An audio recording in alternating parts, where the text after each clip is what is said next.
L'homme ne bougeait pas dans la grotte. Le professeur l'appela plusieurs fois, mais il n'y eut aucune réponse. Curieux, il s'avança vers la grotte. Soudain, il sentit quelque chose lui bloquer le passage. Il tendit la main et toucha, puis il changea de main et frotta. C'était de l'eau. Après avoir scruté attentivement, il entra dans la grotte. Lorsque le professeur entra, l'homme dans la grotte commença à bouger. Un bruit étrange se fit entendre venant de l'ouverture derrière lui. Le professeur se retourna et regarda. La lumière blanche de l'ouverture clignotait sans cesse, créant une atmosphère particulièrement étrange. De l'autre côté, un cri perça l'air. Le professeur, effrayé, s'enfuit hors de la grotte. Que se passait-il? Il venait d'entrer depuis une minute à peine, et le jour s'était transformé en nuit. Il retourna à la voiture, et resta complètement figé. La voiture était maintenant en ruine, couverte de toiles d'araignée et de branches, et ne pouvait plus démarrer. Les documents montraient que le temps avait passé depuis longtemps. Il trouva ensuite un sac à dos à proximité. Il se rendit compte qu'il était professeur d'archéologie. Il était arrivé seul pour une mission d'exploration. Le sac à dos trouvé appartenait à un de ses étudiants. Il avait marqué l'entrée de la grotte avec une lampe à éclat pour indiquer le chemin. Mais l'étudiant était déjà entré dans la grotte. Il avait entendu ce cri, mais en revenant à l'entrée de la grotte, la corde s'était rompue. Pensant qu'il s'agissait d'une farce de ses camarades,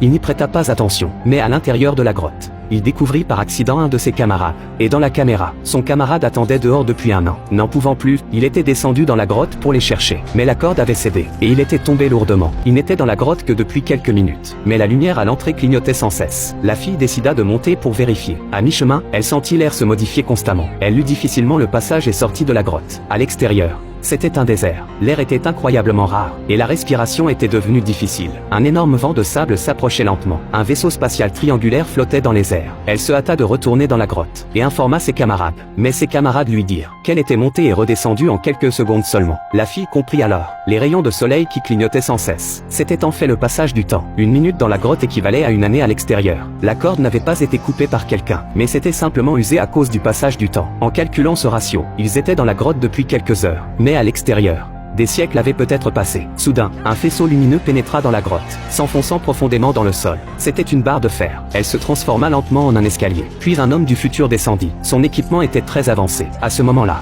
un homme sauvage surgit. Les deux se battirent. En peu de temps, l'homme sauvage fut maîtrisé. Les autres se précipitèrent pour s'enfuir. Sur le chemin, ils rencontrèrent d'autres sauvages. Le garçon se battit avec 3 d'entre eux, mais il fut maîtrisé. Quand ils revinrent, le garçon était sans vie. L'homme du futur le traîna dans l'eau. À leur grande surprise, le garçon revint à la vie.